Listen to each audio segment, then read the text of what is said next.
out of St. Kitts.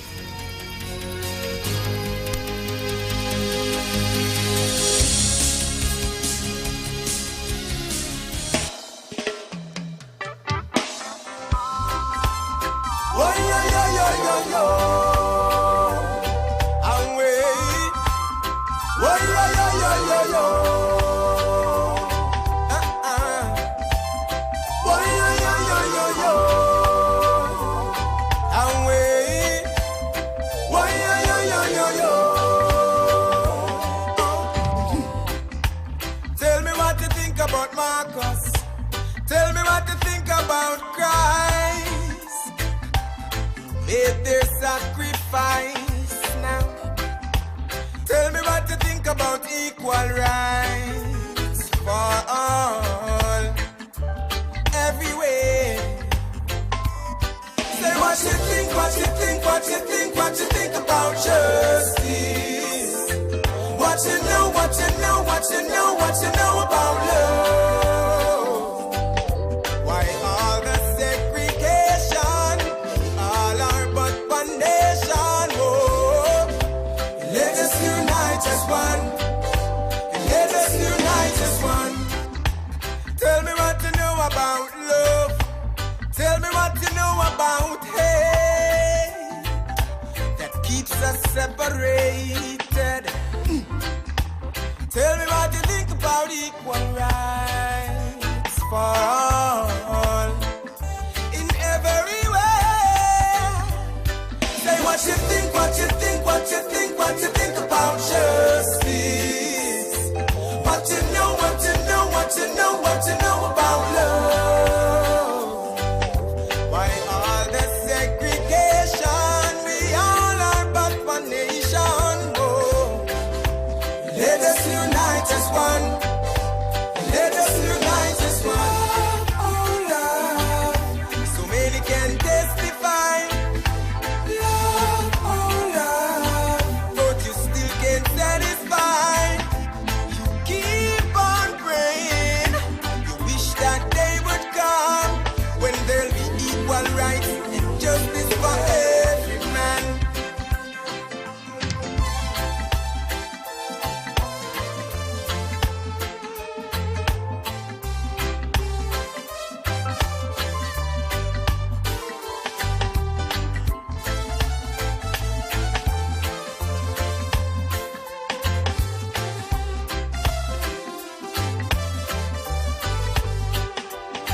Good morning, good morning. And once again, 17 minutes moving away from the hour. I just want to let you guys know, we are not late. We are here. We were just making sure we dot all the I's and cross all the T's properly before we start our program.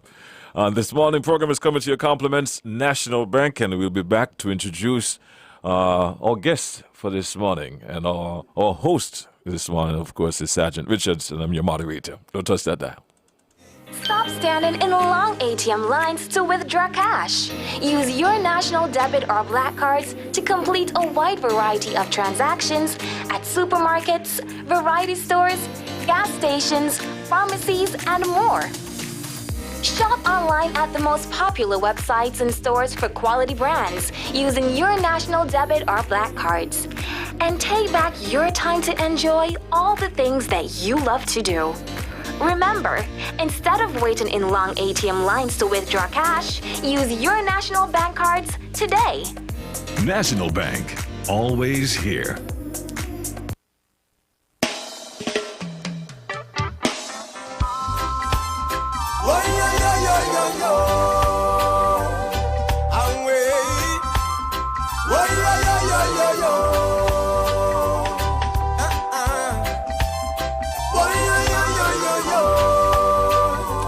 All right, welcome back to our program. And as I hand the mic over literally to Sergeant Richards, good morning to you, sir. Yes, good morning, GQ, and good morning to our listening public and those viewing via the internet, those both home and in the diaspora. This is another edition of Policing with You, and I am your host this morning, Sergeant Trevor Richards. GQ, this morning we have a very special guest, someone who is near and dear to me. She's the first woman commandant in the Federation, and the second in the region. The only other woman in the region too who would have achieved the status of commandant of training would have been ACP Yvonne Alexander. She's retired now from Dominica. So she would have trained me many moons ago, and she's still training today. So I would allow her to introduce herself. I won't say who she is. For those who eagerly anticipating, I'll allow her to introduce herself. Good morning, all listening in the radio land and via all sorts of media. My name is Inspector Shauna Francis Edwards. I'm the commandant of the Police Training School. Some of you would have been listening when we had the Women's Day. We actually came on for that week, Mercy Hughes and I, and we had a good show with reference to persons asking questions and we giving advice to persons who are females and want to move up in their, or should I say, advance themselves for promotion and that kind of stuff in their respective areas of work. Well, thank you very much, Inspector Edwards, and I'm happy to have you. GQ, as we realize, times evolve, times change. Back then it was quote unquote a male-dominated world. Now in this era of equal rights and liberalization and gender equality, we see where glass ceilings no longer exist. Right. And I'm happy for persons like Inspector Francis, whose influence is far-reaching, and she not only encourages but ensures that she imparts and molds officers into what she expects of them as professional young officers. So I'm happy to have you. We're here this morning, GQ, to speak of training. Course 45 of the Royal St. Training Course 45 of the Royal St. Christopher Nevis Police Force would have commenced on Monday, 10th May, 2021. Of which, again, this is the second course you're commandant of? Yes, I am. Inspector? Okay. And so we're here to discuss training. So, from the outset, Inspect, tell us, what are some of the requirements to becoming a police officer? Okay. In the past, you had to be a certain height, you had to be a certain weight. It was male-dominated. If you make it as a female, you were fortunate. But times have changed, things have evolved, and the criteria is slightly different. Okay? The requirements are, you must have excellent written and oral interpersonal skills. You have a high level of physical fitness. You must be between the ages of 18 and 35, meaning when we do accept you, you would have been just making 34 in order for you to be qualified to be a member of the force. You must be submitted to a polygraph examination as part of the vetting process. Of course, you must pass a medical examination as well. Okay, you'll be subjected to that. A driver's license will be an asset. You must have at least 5 CXC passes, including English language.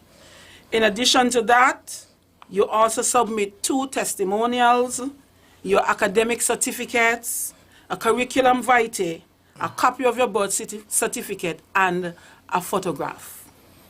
That's what you need in order to join the police force. That's quite an exhaustive list, GQ. So, yes, it is. So you see, we are now, the police force is on par with applying for a job maybe at the bank or at one of those large private companies in the Federation. Mm-hmm. There are certain requirements.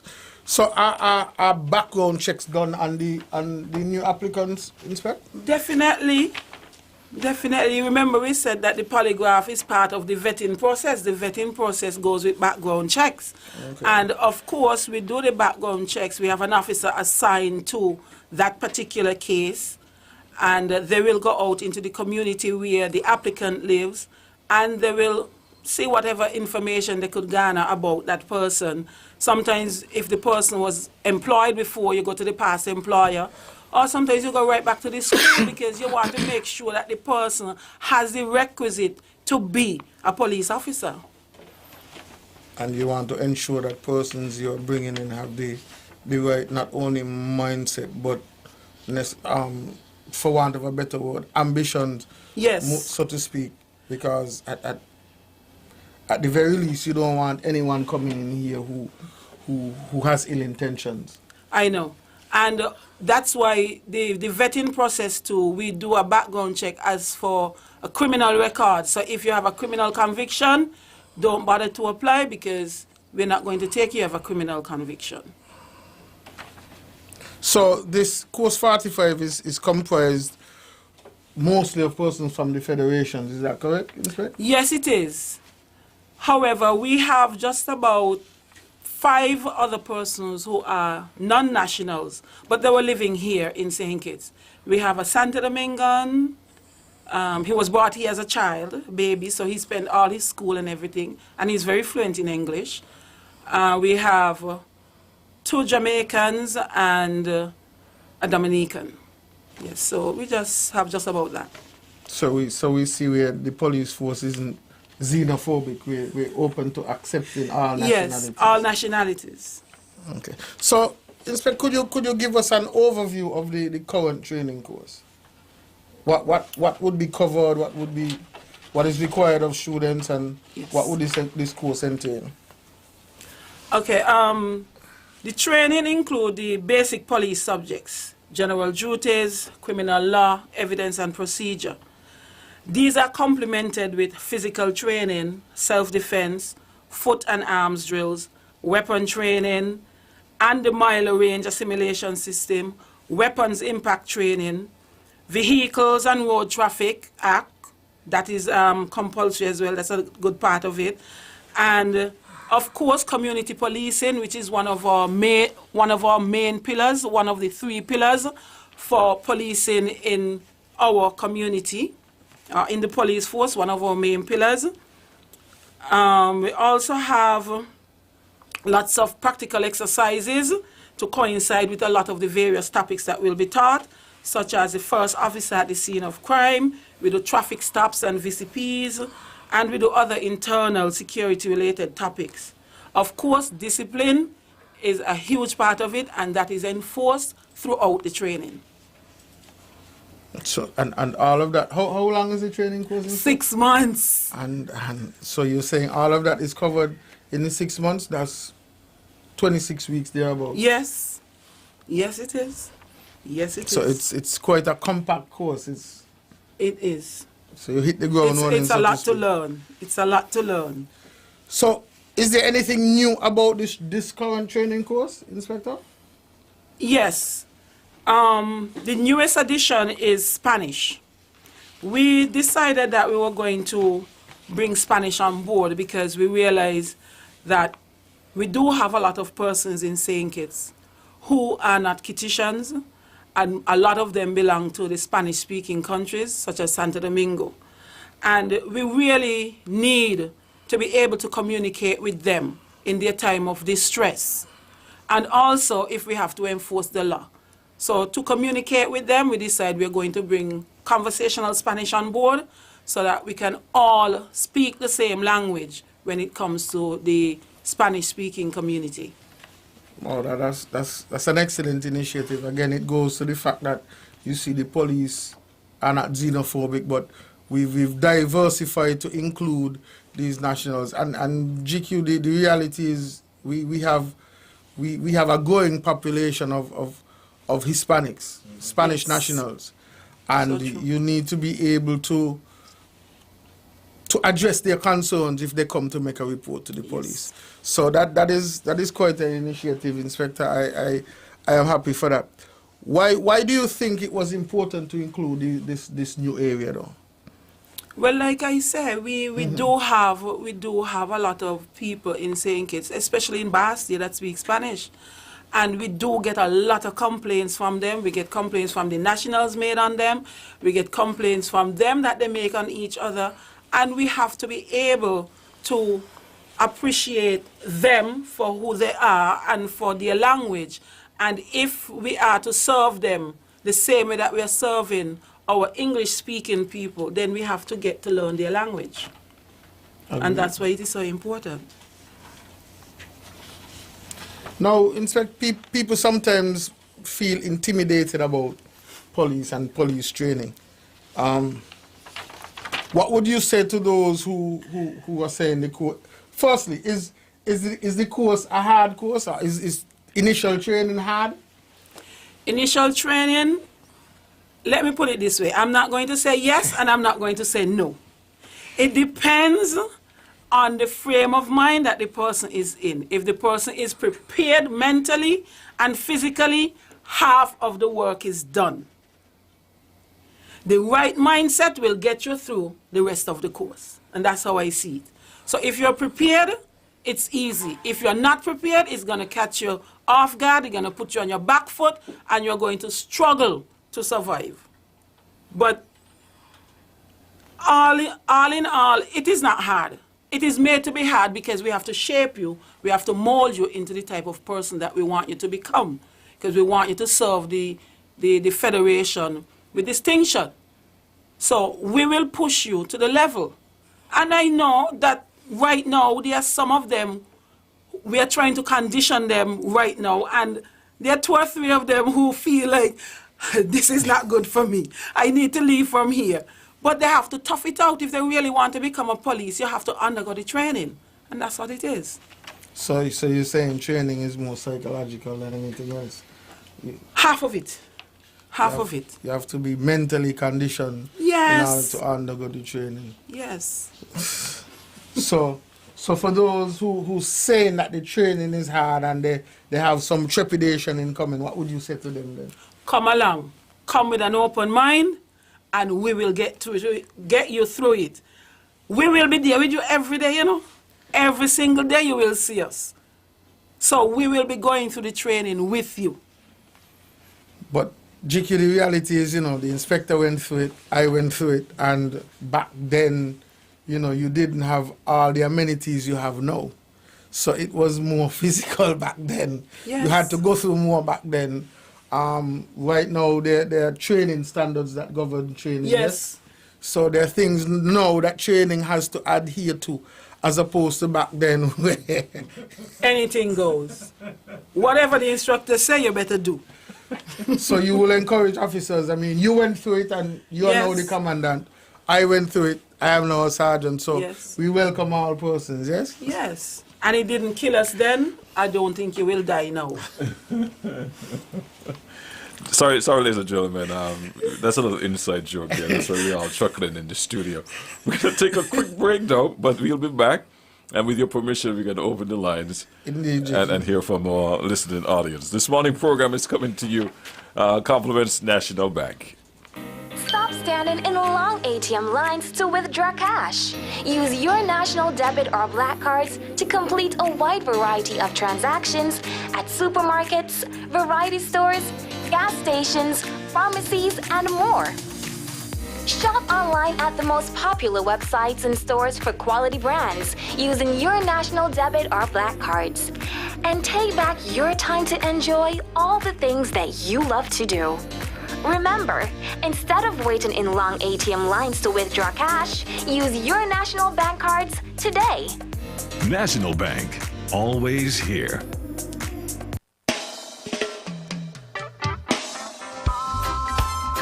Oh, yo. And wait. Oh, yo. All right, welcome back to our program. And just in case you turn on your radio, it is Policing with You. I'm the moderator, and our host this morning is Sergeant Richard, and our guest is Inspector Francis Edwards. Yes, I almost said Francis alone. I was trying to remember the Edwards part. Yeah. So I got it right now. Over to you, Sergeant. Yes, GQ. For those of you just tuning in, we have the commandant of the police training school, and the topic this morning is training. Before the break, we were having a bit of a laugh, yes, because you know we were discussing persons who are apprehensive when it comes to police training, but the reality is we have all gone through it, and you can go through it as well. So, and the inspector is here to guide you. Well, not in my days. Not in my days at all. But that is what it's for. So, what happens, Inspector, if there are individuals who just can't complete the course?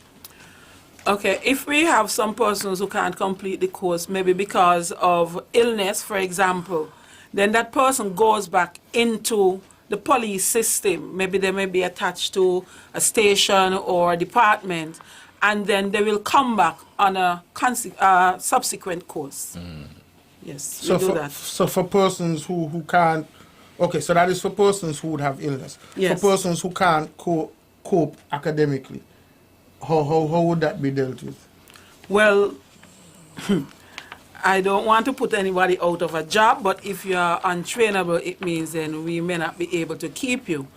And we do try our best to make sure that because we already have you, that we find a way to utilize you, your skills. We exploit your skills and not just condemn you of what you can't do. So sometimes we do have remedial that we can assist them with to help them to get up to the standard that they should be. So that's how we offer our assistance. Okay, and what is necessary for a recruit to get through initial training? Okay. Should I take it from the mindset, aptitude, attitude, or qualifications? Cover it in its entirety. Okay. I spoke about mindset, the right mindset, earlier. This means you want the job, you are enthused enough that you could fill the application in and come and decide that I want to be a police. So it means you had a mindset before. Now you are to discharge your duties. You have to follow instructions, do what you're told, pass the exams, the requisite exams. You have the theory, you have the drills, you have weapon training, you have self-defense. You pass, get through all of that. Once you would have passed that, you will be successful, or you will be a police officer at the end of the course, because those are the compulsory areas that you must be able to pass. Written exams, physical training, self-defense, drills, and weapon training. These are a very integral part of what we do. Weapon training, you have to be able to handle your weapon. We go through levels of force with you with weapon training, so you know when to use deadly force and when not to use deadly force. We go through drills because it brings out discipline. We do a lot of standing up, we do a lot of parades. Definitely, you have to do the drills. Self-defense, you don't always have to pull your weapon. You can use police techniques to subdue an assailant or a suspect. Physical training, you have to be fit. You have to be fit. We do a lot of standing up. We do a lot of walking. All that comes with the physical training. And the written exams, of course, you must have something up here in your head in order to put it back on paper. And those are the compulsory areas that you must pass. So you spoke of use of deadly force. I know that is a concern to the public, and that is standard training for every training course. Yes. Yes. So the public should understand that police officers are trained in the use of deadly force. Yes, they are. And that is a prerequisite for every police training course. That you must pass that. If you don't, we go back to the remedial sessions with you and we get you qualified. So it's not just that you put a police officer out there and if he or she responds a particular way, particularly using deadly force, it is not that it was just done haphazardly. No.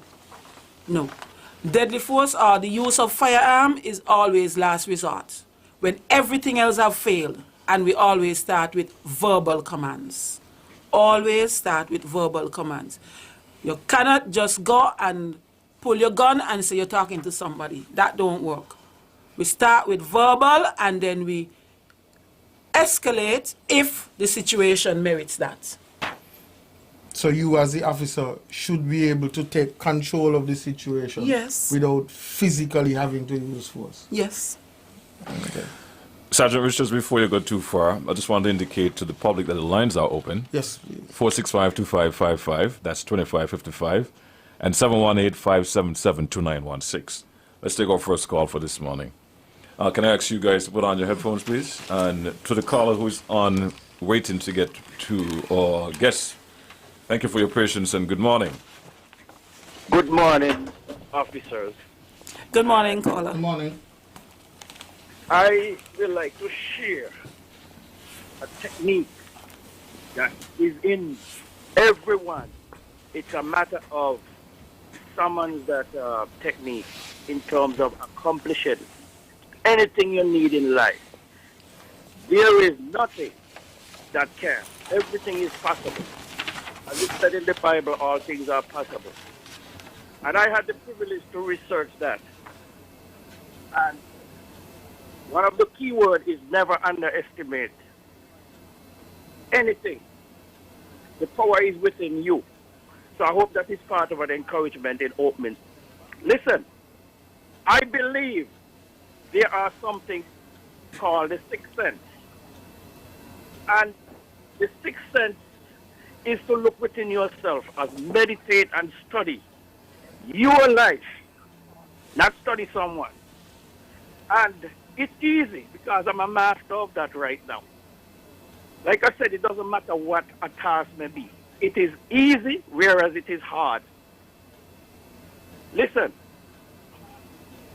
there is a way that when it comes to physical training, you may underestimate yourself, but the power is within you. And to revoke the power, it's like, do you know if you are in danger? Let's say you're in the process of a cow, a cattle is chasing you, and your back is against the wall. What would you do? How would you get over the wall to save yourself? Listen, you will jump that wall because you are in danger. How would you practice that?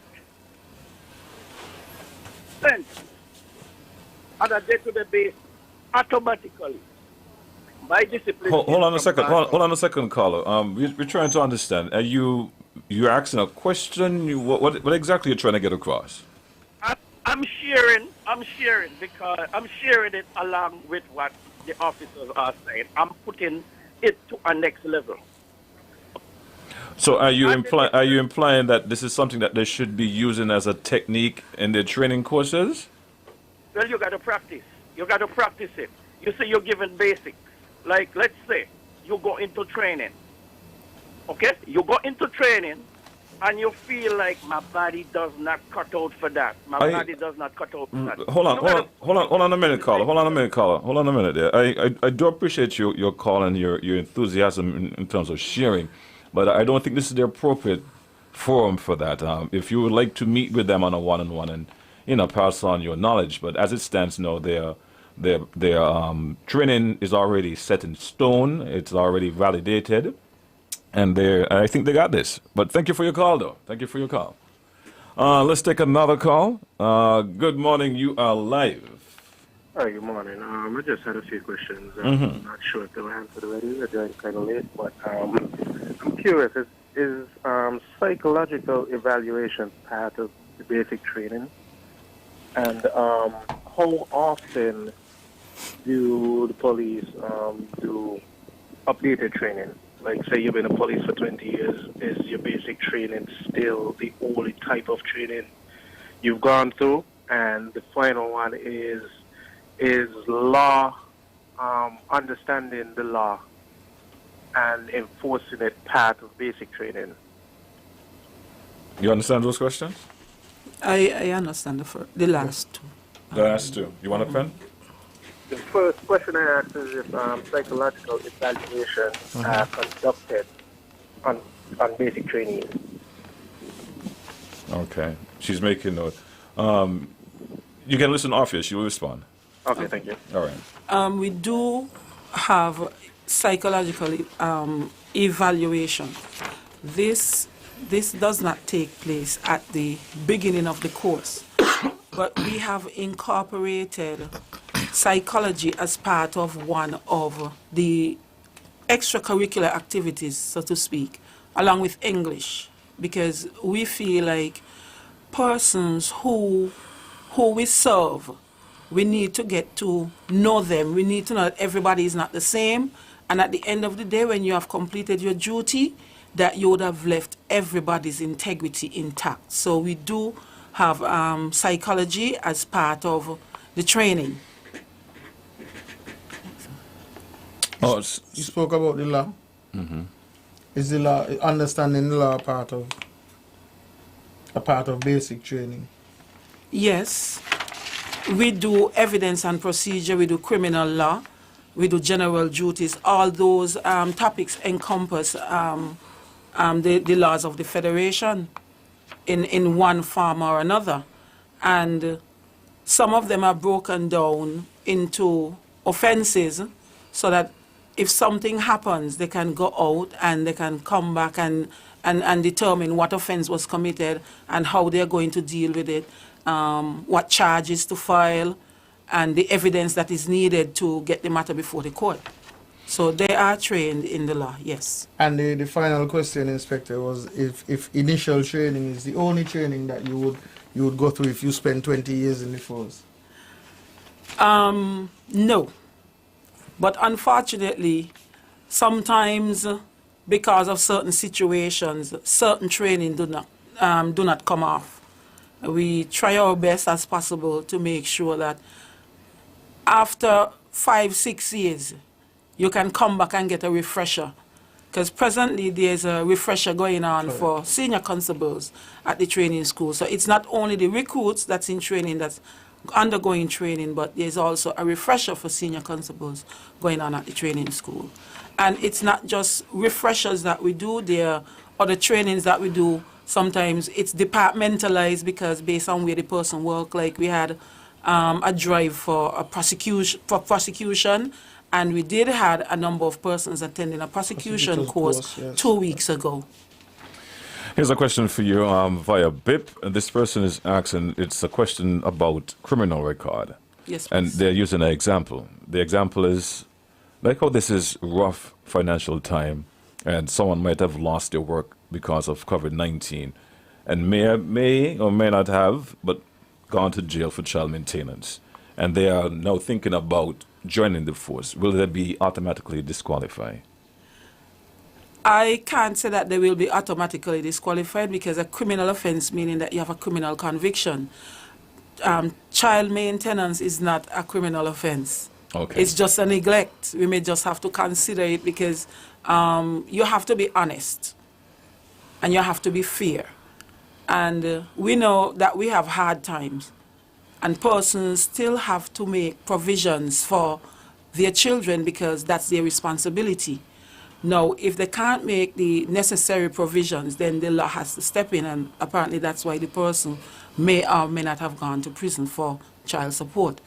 It may come up because we'll ask if you've ever been to prison. That's one of the questions that we ask. And if the person says yes, then we ask, so what is the reason?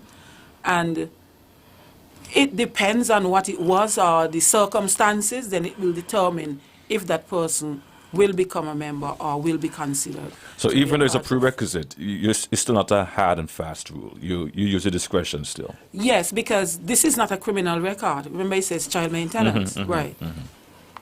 All right, let's go back to the phone line. Line 3, you are live, and good morning to you. Yes, good morning, Chico. Morning. I believe I probably will tune in a bit late, but I know the office today mentioned that when you join in, one of the requirements is a polygraph test. Am I right? That's correct. Okay, I will want to say, for all the scientific research, documentary, everything that I watch, a police, 99% or 98% of police officers, they become corrupt when they already join a force, whether it's the Air Force, the Army, or whatever. So, and if that is the outcome, then at the point. Can you repeat yourself? Can you repeat yourself? Your phone line dropped in and out there. Is a height of injustice. It's prejudicial. I mean, it's all the wrong things about it. If you could be with a recruit coming in the force, you only come up when you already join the force. You don't be corrupt before you join the force. And they know that, the authorities know that. So I will suggest they should start doing it to every police officer, whether it's every 5 years, 2 years, but those in the high ranking should be given a polygraph test. I would like the officer to answer that. How she see that? How it look to her? Like, and an honest answer. Thank you. All right. You understand? Okay, go ahead. I do not know why he think I would lie to him. I really don't know. No, he's asking for my opinion. And I don't think I should share my opinion. If he wants to know if it is right or if it is wrong, I will say it is right. And the point that he made about every officer should undergo the polygraph, I agree with him. But for him to say that police people only get corrupt when they're inside the system, that's not true. Yeah, I disagree. Well, let me not say disagree. I don't know about that, GQ. I don't know if that caller is speaking to a unique situation. However, what I can say is that in the past, the police force has undergone a regiment where certain officers, particularly if you work in specialized areas within the police force, that you must be polygraphed a certain period, whether it is every 2 years, every 3 years, but that is going on. So it is not a case where it is not being done. So again, I don't know. I can't speak to what the caller is speaking about corruption, but I know the police force has taken strides in the past and are ongoing to stamp out corruption. That is so true. All right. So let's take another call. Good morning. You're live. Good morning, GQ and officers here on the show. Good morning. The inspector, she spoke about, on the training aspect, she said about a refresher. It's the word refresher. I would like if she could break it down a little more, where, she can explain to us what a refresher entails. I mean, they go take a fresh bath, or do they go through, initial training that they went through before, like physical, the new laws come on board, so they go to get, updated. A refresher, just saying they're going to refresher. I don't know what that means to the untrained ears. I don't know why they're refresher. Tell me maybe they'll come back to the training school to be sharpened up on the new laws, to get the physical aspect of the body back in place. Because a lot of the police need to go back on refresher when it comes to the physical. So just going back over there, go do an 8 to 4 to see if you remember what the law book says.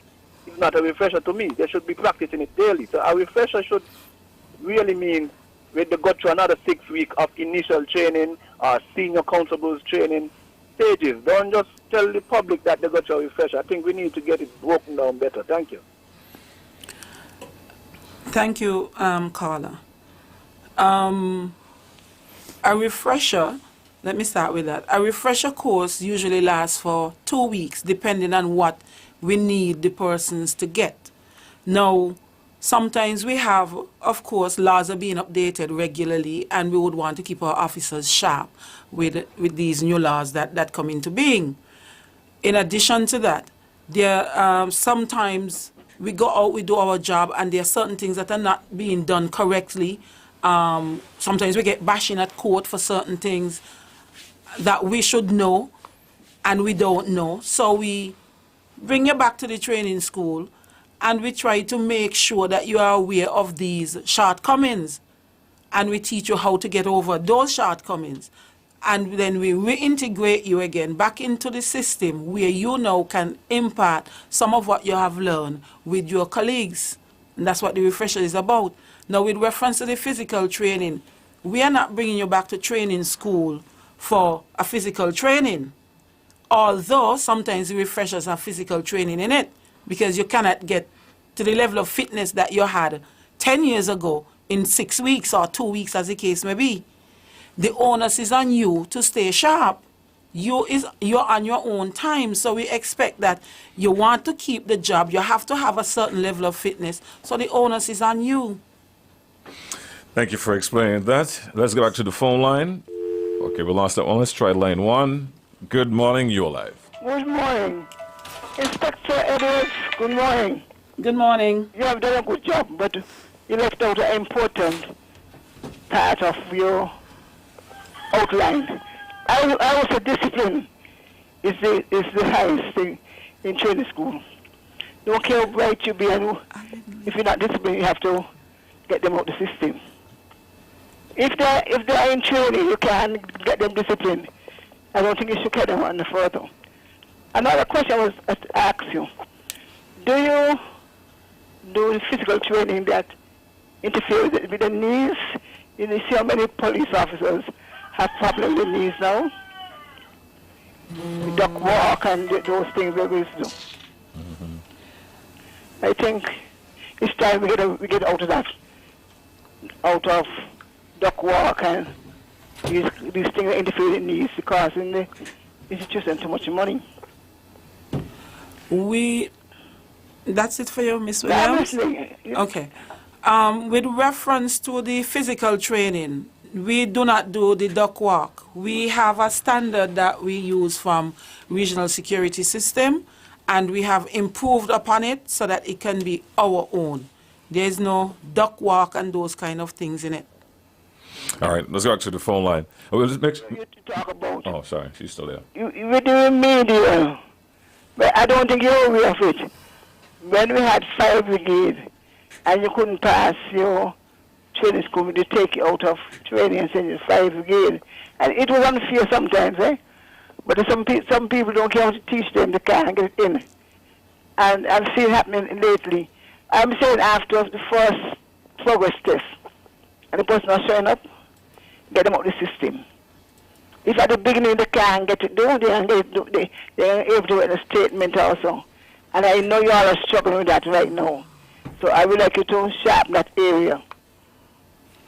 Thank you, Ms. Williams. And do a good job. We are working on that because we realized that that was a shortcoming for some persons. Yeah, and they're not going to. And when it comes to try to use Dr. Lake School, yes, they have the psychology, but some of them need to go to Dr. Lake School. The mental problem, some of them have mental problem of their own, they overuse the finances, and they cannot be controlled by nobody but Dr. Lake School. Thank you. Thank you very much, Ms. Williams, for your contribution. Before I go to you have an input before we take any more calls, or you're you okay? can go to open the phone lines. Okay. Take the phone line. All right. I can leave my comments for the back end. Okay. Good morning. You live. Yeah, hi. Good morning, GQ. Yes. Sean, am I hearing Mr. Richards there as well? Yes, you are, sir. Yeah. Good to hear you. I have a concern about the polygraph test.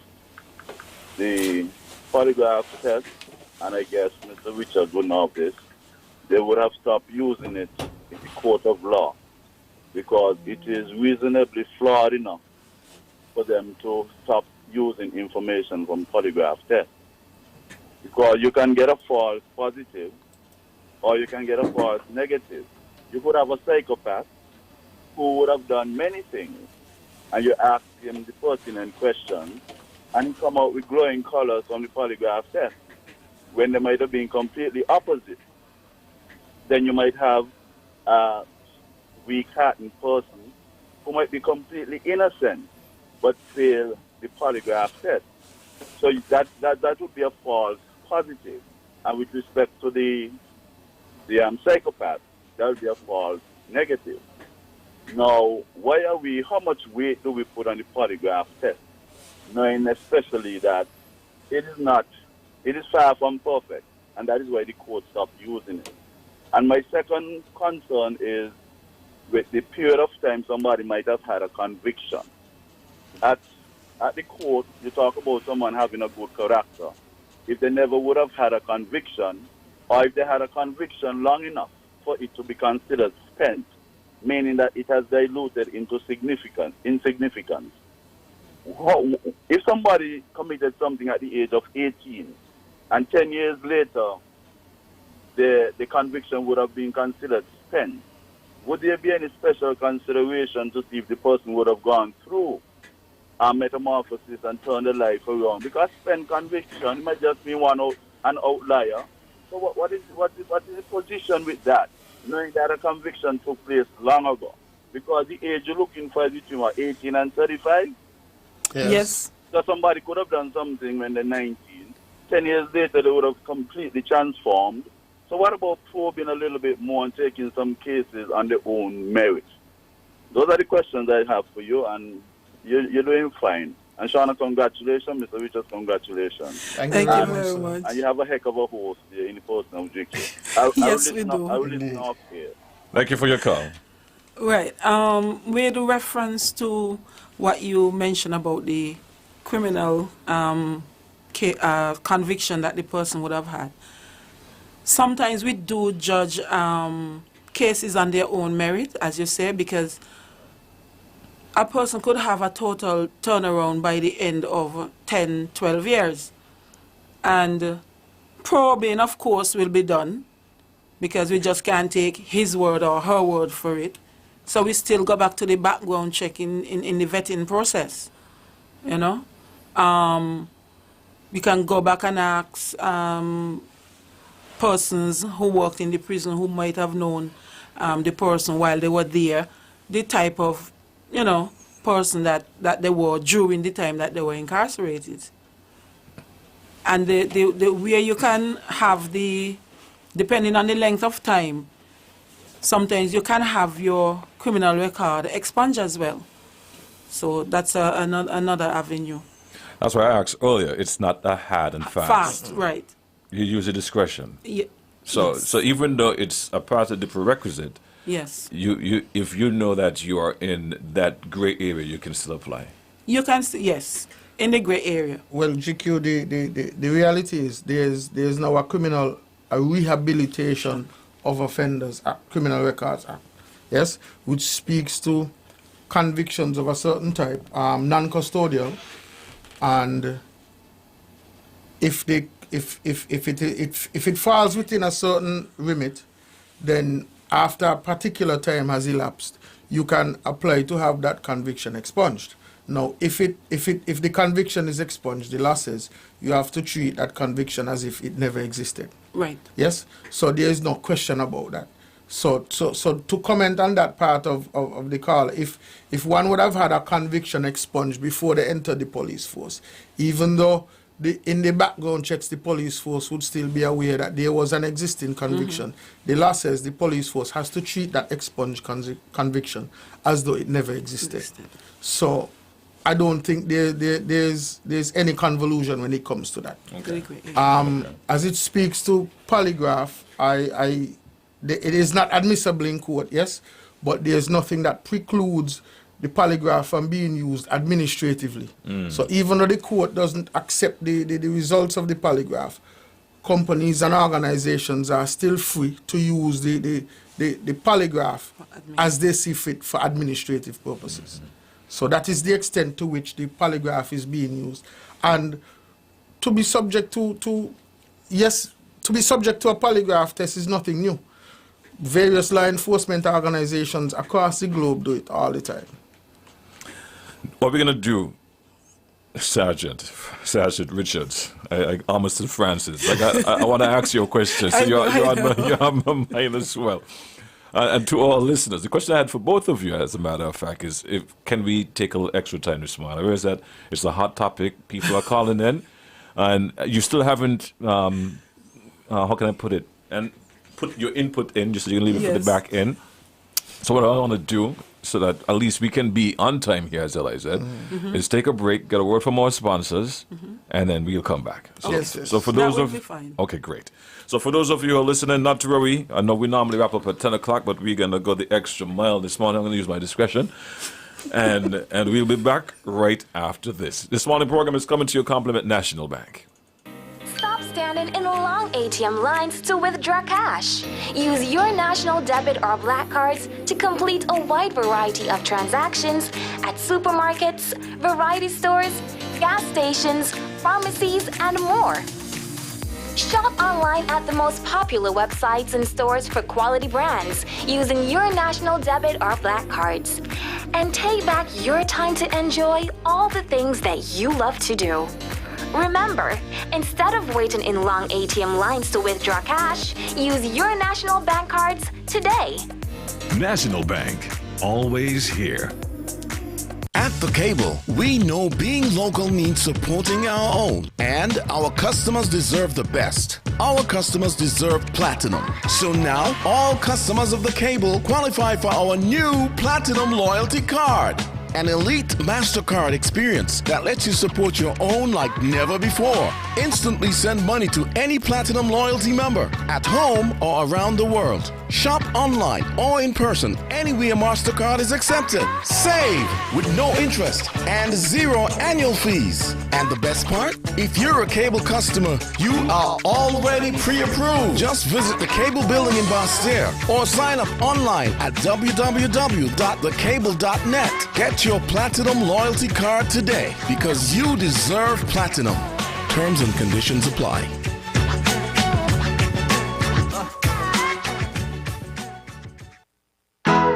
It's time to scratch and match with Digicel. Collect scratch cards when you top up $20 or more at any Digicel reseller or store, or pay your phone or home and internet bill in full.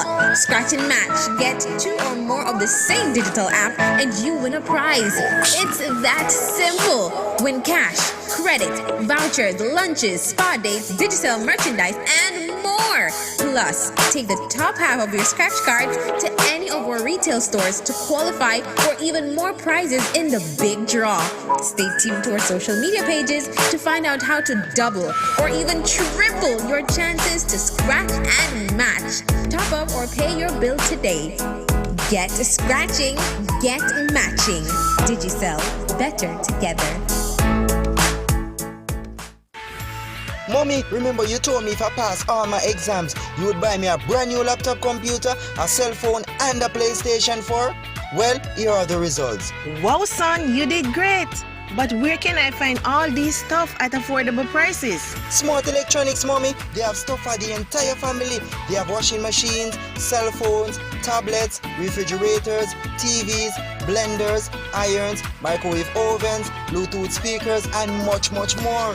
And they are located at Port Zante opposite the food court. Wow, but son, where did you get all these information? My friend told me, and he also told me if you buy them somewhere else, they won't last. Is that so? Yes, Mommy, so I don't want you to buy them anywhere else but Smart Electronics. Okay, son, get dressed. We're going down to Smart Electronics. No need to go to St. Martin anymore. We have everything available right here in St. Kitts. And remember, we have only one store in St. Kitts, and we are located at Port Zante opposite the food court. Smart Electronics, way to live a smart life.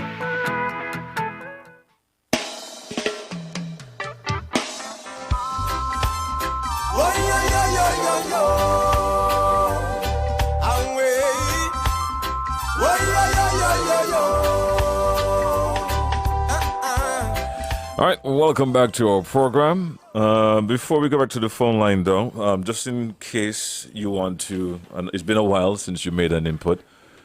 So I remember you're the host of the program, so I don't want to steal your show, sir. Over to you. Well, GQ, a number of callers mentioned a number of issues I think the inspector would have ably addressed. So just to give my input. Firstly, I don't want callers to feel that we are impervious to their views or opinions. We are open to them. If they have anything that they think they could offer in the way of recommendations or opinions or views, the training school is, and by extension the office of the commissioner is open to that. They can always visit and make their recommendations, and we will take them under advisement. What I can say about training, GQ, is that Darwinism 101. Darwinism teaches you things evolve. Things evolve steadily but inexorably, which simply means that they evolve at a steady pace. However, this evolution is set. Mm-hmm. Okay, it's unchanged. So therefore, just like everything else, training has evolved. Yeah. So the training that I would have gone through, the training that the inspector would have gone through, is by no means the training that persons are exposed to presently, because you find that now you have course training standards, you have human rights and all of these things to consider. So therefore, in order to, you must put a training manual together, a training program that you have to present to the Commissioner of Police, which he has to vet, and then once the training is in keeping with the international norms and standards and guidelines, then it would be approved in order for the training to commence. So I don't want persons to feel that training is just done haphazardly. There are things that are standard. but yet there are things that has to change. And as we know, GQ, there's nothing in life more constant than change itself. Well said, sir. Can we go back to the phone Yes, line? please. Thank you for your permission. Good morning. You're live. Yes, good morning to Inspector Edwards and Sergeant Richards, and to you, GQ. Morning, sir. Good Yeah, morning, what good morning. I would like to see added to the training school program is you have persons who come into the system as recruit with their driver's license. What I would like to see happen is that if you have intention of using them to be driving the police vehicle, is that during that time that there is a training done for them to have them more familiarized with driving emergency vehicle in that essence. Because what happens is that once you put on the siren and you start driving, the siren gives you a zest to drive faster. And a sense to me of false security. I am an ex-police, so I have a general idea about that. So before you actually put them into the government vehicle, so to say, is that they're being examined by a proper examiner, right? Before you just take them on their own merit that came in with a license to drive these government vehicles. That is my input. All right. Thank you very much, Carlo. Okay. Let's go back to the phone line. Good morning. I'll let you respond. Yes, good morning, GQ. Yes, morning. With respect to the officers then, I never, when I call in, I never once accused no police in the force of being corrupt, and I was talking worldwide. That's why I say any armed forces, and I mentioned Air Force, any force. All I'm simply saying is that most police, I'm not, you could leave Sankis out the equation, because I don't know why they answer the question like that. Most officers, they only become corrupt when they're already in the force, in the forces. That's all I'm saying. That's all. If you look all at all your documentary, those recruits. Hold on. I'm sorry, sir. We heard you. You said the same thing the first time, and you're basically saying the same thing the second time, and it's obviously that they don't agree with what you're saying. So let's agree to disagree on that point. All right. Thank you for calling. We're gonna take another call. Good morning. Yeah, GQ Carol here again. Yes. I was wondering, who do the applicants make application to? The force personnel officer or to the training school person? Force personnel officer, Miss Williams. Yeah, because I listened carefully and you didn't make mention of that person, you see? In the opening, that is true. You think it's so compact for the time, you see? But I just said, let me tell them, don't send it to you. No, they can't send it to me, Miss Williams. The applications, you have to send it to the force personnel officer at police headquarters. That's Mr. Clifford Govaya's office. Yeah, another thing with the females, you don't have no input, yes. But when they're taking female officers, you have to, I think you also do a domestic investigation about the children, who we live the children with, and, you know, the maintenance of the children while they're in training school, because I've seen many females break down in training school because when they're there, the children keep calling and say, Mommy, making a breakfast, making a lunch, and they misuse the money, and then the mother cannot function properly. And it's unfair to the mother too, because the mother can excel to her highest. So put some effort into the domestic investigation with these females. Thank you very much, Miss Williams. I know that some of those questions are asked when persons go for interviews to become police officers. But I will impress upon the Force Personnel Office to get that sorted out with part of the vetting process. All right, let's go to the phone line. Let's take this call. You are live. Hello? Yes, good morning. Hartsville? No. You can call 465-2551. All right. And now that just remind me, the gentleman who called in before Miss Williams? Not Miss, the caller before the one before Miss Williams. He was making reference to he's saying he was an ex-police officer. We didn't respond With to the drive-in. With the drive-in, yeah. Right. We do have driving as well. Maybe it's an addition. Persons who are desirous of getting a driver's license, we make accommodations for them to get the driving classes done. We set aside some time for them once per week to get driving classes done. But with reference to we teaching persons how to drive police vehicles, that cannot be done at the training school level. That will have to be some sort of advanced driving because it will take too long for the training. It's going to add more time to the length of stay that the recruits have there. 6 months is long enough, and some of them want to leave even before the 6 months, and we don't really want to make it process any longer than it is. All right, so what you're saying indirectly is that even though you have your initial training, there's still training that you can do and specialize in other areas. Yes, and we do that. And that is how we come up with refresher courses. So it's not about just addressing one thing. Be careful with the refresher course. Hold on, it's not just about addressing one thing, but you could address numerous things other than what you would have addressed at the recruit level. Okay. All right, let's go back to the phone line here. Good morning, you are live. Can I speak to RK, please?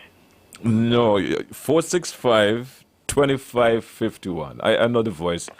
He's a regular on Thursday. I think he's a senior citizen, and I do.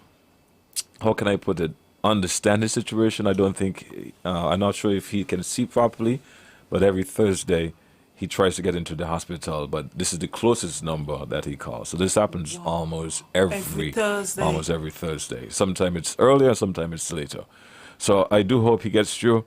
It's 465-2555, and if you know the voice, you can probably assist him so he can get his assistance. Let's get to the phone line and take this call. You are live, and good morning to you. Good morning, GQ. Good morning, officers again. Good morning. Who called this Yes. And you happen to cut me off, but I was just opening my statement, okay, of people who think things is hard. And please listen, because I'm going to share it. I'm not going to keep a secret. Well, no, hold on. Well, we understand that it's a program to share your opinion, but that doesn't necessarily says that your opinion that you have right now is the appropriate time to share. That's what I was saying to you earlier. That is why I interrupted you, because you are now derailing the program. We on here to share with our audience what they are doing now. If you would like to make an input that what they can do, you can reach out to them on another forum or call them at the 465-2241 extension 4255. Right. So I'm not trying to stop you from sharing your point of view. It's just that sharing your point of view at this time is not the appropriate time. Okay, I'm gonna just let me hear this. Do you know? Hundreds of people may apply, and some gonna fail. But to prevent failure and to have more resources than anything else, there is a way for everyone to make the course. Again, I don't want to be argumentative with you, but you're hell-bent on getting your point across. You're making a suggestion in terms of improvement and what they can do. And what I'm simply saying to you is that if you would like to do so, this is not the forum to do so. That's all. All right. All right, man. I respect that. All right, buddy. I will, thank you. All right, man. Thank you. Let's go back to the phone line. We lost that caller. Let's try this one. Good morning. You are live. Good morning, GQ. Yes, morning, man. Good morning. Morning, Inspector Sarge. Morning. Thank you very much for this program. It is very timely, but I'm not so sure that you really want to go into this part of the training. And Miss Williams called, Inspector Williams called earlier, and she mentioned the duck walk that have not been used anymore because it caused damage on the knees. That is true. And the other thing is that she used a term which is called discipline. And I hope to see that they will change you from inspector and make you superintendent and give you a full week, a full-term job in being the commandant of the training school. so that you can set a program for all officers to come in from different departments for refresher training, including the commissioner. And discipline means physical training and mental training, your patient and the communication skills. Those things are very highly lacking. And so therefore, to me, I think that they should step up on the game. Whenever you're in a position to have a chance, you must always be prepared and remind yourself that you're police once and civilian twice. Thank you very much and have a good evening. Good day. Thank you for your input, Carl. Yes. And in response, well, that's okay for you. That's fine for me. Okay, all right. Let's take this next call. We're going to be wrapping it up shortly in the next 5 minutes. We're going to let you end the program. Good morning, you live. Yeah, Carol here again. Yes, Carol. Miss Francis, how we forget to talk about orientation? That was a wonderful thing you could put in, because you give them table grace and what's not, and you mold them. So even before they put on the government uniform in their own clothes, they have some semblance of getting out the grassroots, and they have good table manners and what's not, and and they know how to stand and what's not. So I think you should stress on the orientation. Orientation is one of the main points, because just in orientation alone, you can say who want to be police or who want to be police. I see you're showing your colors this morning, man. That would be a strong point, Thanks for calling. Miss Williams, we used to do the orientation, but sometimes it's like going over what we would have done. When the training starts, it's like going over what we would have done. So we have incorporated the orientation as part of the 6 months and not separate too. Mm-hmm. All right, let's go back to the phone line. I'm going to make this... did I say 5 more minutes? Yes, you did. Yes. So, good morning. You're live. Good morning. Hi, morning. Morning. My greatest commendation to the police for this informative program and ZIZ. The first thing, is there a media posting that people could know exactly when this program is coming on and when it's rebroadcasting? Because I want to send out the information, because this is such relevant information, but most persons are at work, and so they don't get the proper information. Okay, my questions now. In terms of recruiting, do you do any recruiting at educational institutions and the community level? Because as a teacher, we have had a lot of career thing and invited the police, and I can't recall them coming. And this is so important to get young persons at that age, and they're thinking seriously about their career, to get, to know about the police and all that. Because let's be realistic, a lot of us have a lot of negative, myself included, with the police. But if you have programs like this, and if you come into the schools and all that, I think there are programs now, but I haven't been teaching for a while, so I think definitely there are police programs with the school now, so that should be. Mm-hmm. My other thing is the 5 sexy subject. I'm not very, clear on that one, because there are persons who could be amazing police, but why are we still settling for this? Oh, you must have 5 sexy subjects to be. I know you have to learn to read and write and do, but isn't there a police exam that takes care of this, that you do an entrance exam that takes care of a person's skills? Because if you're going to just say 5 sexy subjects, including English, it means it automatically keep people out of the system. And the last one, life skill program. I heard you listed a number of things you do as part of the course.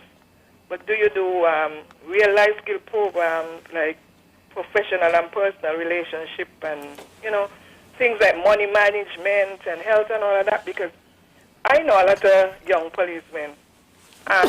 Yes, they probably are good policemen, but really nasty in the communities. And they're really giving the police a really bad name. So I'm wondering if you do those kind of things to build character, and so, especially with interpersonal relationship with females or their partners or whatever it is. So do you have programs like that included where they get a lot of character building and all of that, which is necessary? So, thank you very much. And before you go to answer, you there? I think she left. She gone. Yeah, well, hopefully she's listening. The program is aired every Thursday morning at 9:15. And they are periodically throughout the day, the following day, on television, you can see the program as well. On Facebook, you can go. And yes, on Facebook as well, and YouTube. And YouTube. Yes, And for YouTube. those who don't have Facebook. Yes. All right, we're gonna make that our final card and let you respond. Okay, with reference to the life skills programs, it's not a program in itself, but we teach those, whether early morning before we actually start the class lessons. We come in and we give you a pep talk, and we converse with you. Sometimes we meet with you one-on-one and we find out what is going on with you, especially if you look a particular way. We try to find out if you're doing well, if all is well with your family. We see ourselves not just as instructors. We have families. We know that you have families. We know that you have responsibilities. So we sit down with you and we make sure that you are okay, because we want at the end of the day that you would complete the course successfully. So these life skills that you're talking about, we do integrate them into the learning sessions. You made reference about the 5 CXC subjects, and that rules out a lot of people who would not have all of those subjects. I want to touch on, if you do not have the English language, and we decide that we are going to take you, you will be a special constable. But you have to bear in mind that when you come in as a special constable, you will have to take English classes and pass it at CXC level so that you can move up to the constable rank, because the special constable rank is the lowest rank in the police force. There was another question. I think there were 3 questions. Don't think I remember Yes, I think she you said addressed most something of what first. they call. Oh, she was speaking to recruiting persons in the schools. Right. When I was still a constable, I used to go and assist with this recruitment drive in schools. Sometimes we used to have career fairs in the square, and we will have students from various schools come to our booth, and we will give them information, and we try to mold some of them before they go off to go back to school, or if they don't intend to go back to school, they can use the police force as a stepping stone to where they want to go. And I know that I have seen Superintendent David do a lot of that. I have seen Inspector Dickinson do a lot of that. Presently, we have the police intervention team, the community policing group persons. They are very vibrant in some of the schools, and they just had a cadet corps camp there for the Easter. Easter, yes. So we are in the schools in one form or fashion, and I believe that we still go to the schools, even though we have those persons there. We still make periodic checks as sergeants, persons in charge of various communities. They will pass to the school and sometimes speak to the teachers and speak to the students. So I believe that we are still vibrant in that area. Thank you, Inspector Edward Any closing remarks Francis. from you, Inspector? Well, I just want to encourage the listening public out there, especially those who have children who are in 5th form. If you're interested, or if your child is interested in becoming a police officer, pass on the information to them. If you're not certain, you can call 465-2241, and you ask to speak to the Force Personnel's office, and you can get further information from there. Well, Inspector Edwards, I just want to thank you for coming. Thank you for sharing with the general public what it entails to become an officer and what training is about. And just to mention about training, I think the public has some issue with the term refresher. So maybe we should use the term continuous training. Continuous training. Because you find, GQ, that as a police force, we have to be continually trained in order to stay on par with our international counterparts. As things evolve, you have to be trained in order to ensure that your level of functionality and operation is equal to the international norms and standards set out there for law enforcement. So again, I wanna thank you for coming. GQ policing is what is considered, well, at least for me, a noble profession, right up there with nursing and teaching. If you don't join these professions if you want to become rich. These professions are a calling, because ultimately they become a way of life for you. And so it is one where you have to take very seriously, particularly policing. We see now where policing has evolved, and I'll use the term very, very adamantly again. Policing has evolved from what it was back then. You know, it's more formalized now and a more legitimized and professional organization. For those history buffs out there, we know we had the Leeward Island Police Force, and then now we've gravitated to each territory having its own individual police force, where they function and police their own citizenry, so to speak. But in order to do so, GQ, the Constitution gives the police force certain powers, and those powers aren't to be taken lightly. And as such, we have to ensure that we are trained at the very highest, in order, one, that we don't abuse said powers, but two, we still able to bridge the gap between the job that we've taken an oath to do, and maintain a cordial and professional relationship with the public. Okay, so we have a huge responsibility. It is a thankless job, so to speak. Yes. But at the end of the day, we don't do it for the money. We do it because we love it. And I think I speak for the police force in its entirety when I say policing for us is a way of life. It's a culture. Law enforcement on a whole is a brotherhood. And you find that law enforcement affords you several opportunities. I mean, I can speak for the police force, where I can tell you there are members of the police force now who have several degrees. We have members of the High Command pursuing doctoral degrees. You know, so it affords you opportunities.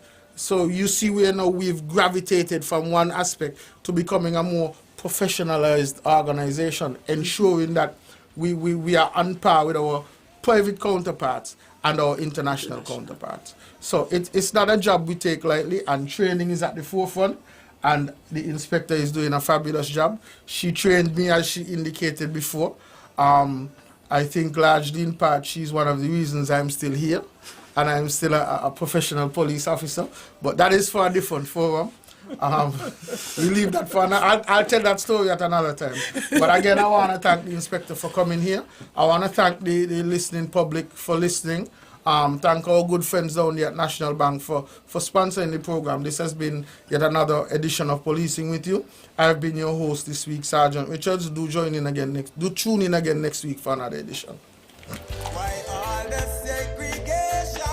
We all are but one nation, child.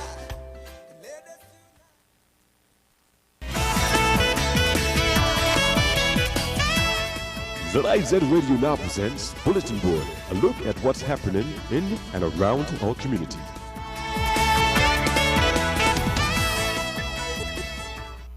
We now take a look at